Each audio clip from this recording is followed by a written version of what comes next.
সকালবেলা ঘুম থেকে উঠে স্নান করে নিয়েছি, আর এখন আমি পুজো দিতে পারবো না একটি সমস্যার কারণে। তো এখন হচ্ছে ব্রেকফাস্ট করব। আর এখন তো সারা দিনই মেঘলা ওয়েদার থাকে, আর যখন তখন বৃষ্টি চলে আসে। সকালের জল খাবার চলে এসেছে। সবার প্রথমে এখানে আছে চা আর বিস্কিট, আর এটার মধ্যে আছে হচ্ছে লুচি। এই যে লুচি, আর তার সঙ্গে হচ্ছে আলুর তরকারি।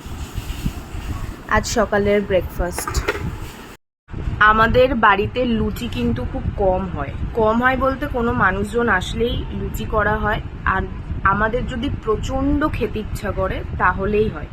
কাল যেহেতু ছোটো মাসি এসেছে আমাদের বাড়িতে, সেই উপলক্ষে আজকে সকালবেলা আমাদের লুচি খাওয়া হচ্ছে, লুচি আর তরকারি।